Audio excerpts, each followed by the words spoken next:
Elden Ring is a game full of hidden secrets, which is actually an understatement, and anyone who has been playing Soulsborne games for a while knows that with every DLC some questions get answered, but even more new questions arise. Even though there are thousands of hours of Elden Ring lore videos, there are still some mysteries that remain unsolved. Today, we want to talk about exactly these mysteries, and if you have any hints or solutions, feel free to share them in the comments. Maybe together we can unravel one of Elden Ring's mysterious stories. Some of these mysteries of course also revolve around Miquella and the new DLC, which we naturally tried to take into account in our Elden Ring fan movie, Becoming Blade of Miquella. Call me Weimer, say ground healing on the mind beloved sister. So it's definitely worth subscribing so you don't miss the Elden Ring fan movie.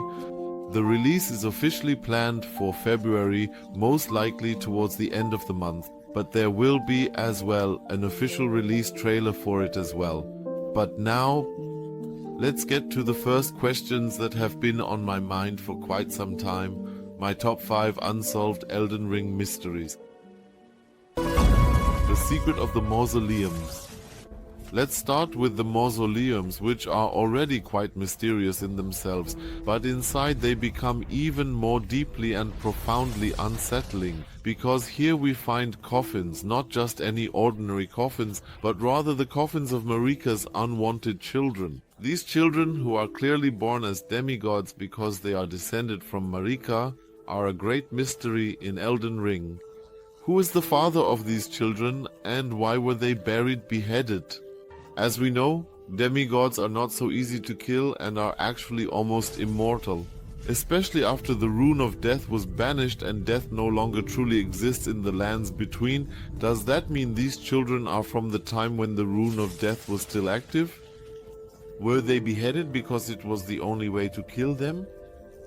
But why did Marika actually want to get rid of these children? Were they cursed in a similar way to Mohg and Morgoth? It could be that these children were either unwanted, perhaps because they did not fully meet Marika's personal expectations, or possibly because there were in fact miscarriages. As we know, there are a total of 7 mausoleums in the main game. So there are at least 7 children whom Marika had buried. What were their names and what led to their deaths, even though these children were apparently demigods? A somewhat similar incident must also have undoubtedly led to Godfrey's exile, which brings us to the next mystery. Why did Godfrey have to leave the lands between? Here too, Elden Ring's story is wonderfully convoluted, and although we know quite a bit about the first Elden Lord, aka Godfrey, aka Huara Lu, and his wife Marika, aka the Eternal Queen, aka Radagon, we do not know why Marika exiled her first husband.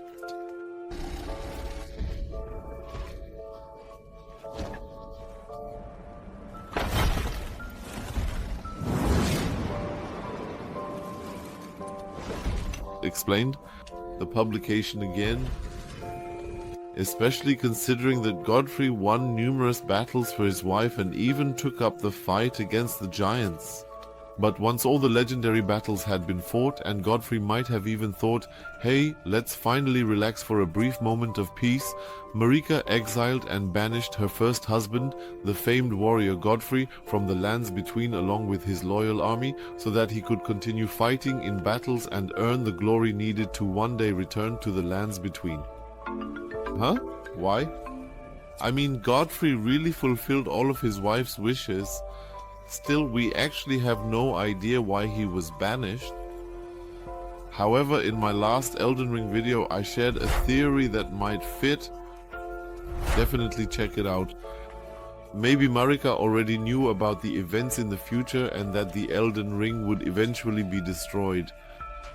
With the destruction of the Elden Ring, the Tarnished are also able to return to the lands between, which includes Godfrey.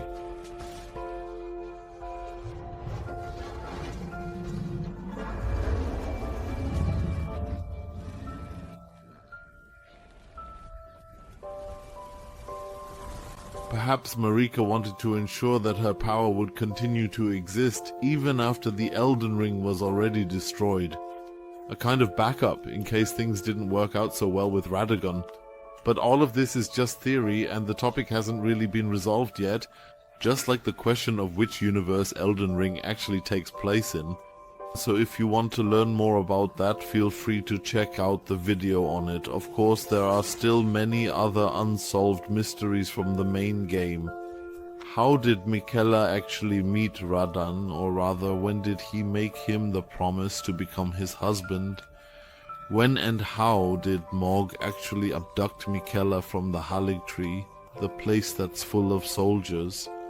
Could it have been while Malenia was on her way to Caelid? Did she really take all the soldiers with her and leave Miquella defenseless in the cocoon? Unfortunately, nothing is known about that, but what we do know is that Freya apparently met Miquella in the swamp of Caelid. And now listen closely and pay attention to where exactly they met. Long ago, I was stricken by Scarlet Rot in the swamp of Aeonia, immobile, feverish, and in great pain. I was completely resigned to death. I was left behind. And only the kind Miquella was good enough to seek me out. My wound was swollen and painfully festering, exuding the most pungent odor, and yet he drained the poison from it despite my miserable condition. Now I consider this wound my compass. If we now take a look at where Aeonia is, where the two of them met, it's right in the middle of the hell that is Caelid, namely in the Scarlet Swamp. So that's where she got infected with the poison. Well, what could that be? Most likely it's the Scarlet Rot, but why is Miquella suddenly able to cure the Scarlet Rot? Maybe it wasn't that advanced yet, and that's why the healing could still be accelerated? Or is it perhaps the case that Miquella really can cure Scarlet Rot by now? But then the question remains, why didn't he heal his sister? This story is seriously crazy and confusing. In any case, it seems that Miquella was in Caelid after his sister caused a little massacre there.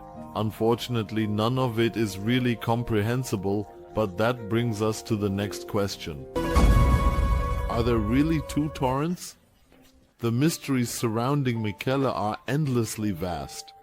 But what we do know is that Miquella can only enter the lands between once Radahn and Morg have been defeated.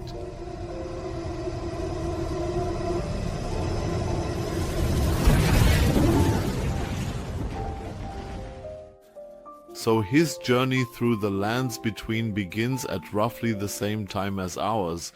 Not only do we witness Miquella sacrificing his body parts, but his rune is also broken live in the game, which proves that we are in the lands between at the same time as Miquella. In addition, we even see an image from the developers showing Miquella traveling through the Shadowlands. Yes, and in fact with Torrent, so if she is riding Torrent, and we are also traveling through the Shadowlands and riding Torrent as well, could there actually be two Torrents existing at the same time? Or does our Torrent perhaps have a twin brother or a twin sister named Torrent? Maybe the twins were also given two Torrents, and perhaps our Torrent is actually Malenia's own Torrent? No one knows. But what is certain is that there seem to be two Torrents. And if our Torrent is called Torrent, what is the name of Miquella's mount? And why does Ranni actually know our Torrent? It's just so confusing sometimes. By the way, I find Messmer just as confusing. Where does Messmer come from? Yes, you can really say a lot about Messmer, and of course there are plenty of lore stories online. But does anyone actually know who Messmer's parent is? Sure, his mother is Marika, but who is his father? That's what I see right now. Personally, I don't know if this has already been explained, and if it has, please be sure to let me know in the comments. I personally find Messmer to be a very interesting character because he has both Radagon's red hair and a kind of snake-like body. But since Marika apparently only met Radagon after Godfrey, he can hardly be his father.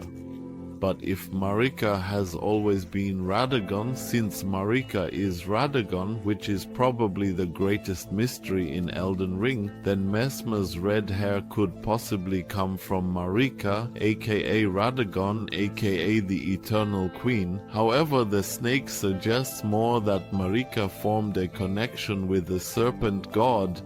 Additionally, outside here in the Bony village, we find a snake skin right next to the spot where we discover the gesture that leads to Marika's hometown. Coincidence? I'm not so sure. We also know that other people have already formed a connection with the serpent god, so it could have been the case with Marika as well.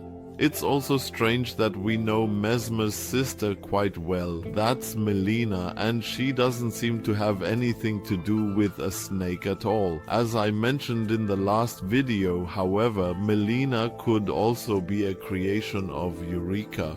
There are actually several clues pointing to that. So if you know who Messmer's father is, don't let me die ignorant. Feel free to let me know in the comments. Who are the external gods, the outer gods?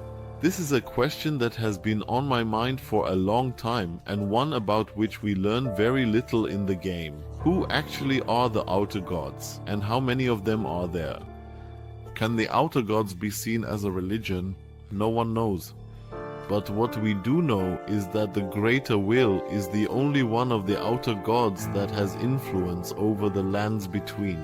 Because as an outer god, you always need a divine vessel to express your will. In the lands between, this vessel is the god Queen Marika, who is influenced by the Greater Will.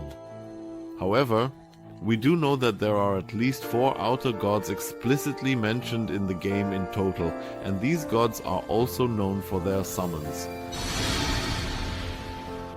The Greater Will, which also triggers the incantation for the Golden Order when you have enough faith, and the Formless Mother, who is ultimately responsible for the blood incantation. Then there is the outer god of Scarlet Rot, who is naturally responsible for rot incantations, and the outer god of death, whom the Deathbirds serve. This one appears to be responsible for the black flame incantations. But if we take this further, there could be another outer god that Rani worships. Perhaps the Dark Moon god. And which incantation might this one be the source of? Maybe for the enchantments from the school of Raya Lucaria.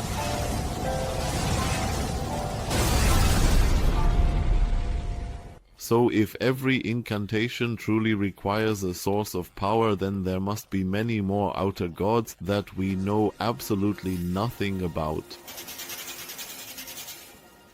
But maybe we'll actually learn more about this in Elden Ring Night Rain, since here the different worlds seem to somehow collide. Could the lands between even be a part of the Dark Souls universe? Many theories support this, and by the way, it's also unclear where or what the Round Table Hold actually is. But since we've already discussed some of these theories in the last video, feel free to check it out in the end screen. Just click here on the next video to open it and learn more about the Round Table Hold. Take care, my friends, and always keep your fingers nice and relaxed. Until then, see you in the next Elden Ring video. Take care, adios, and ciao ciao.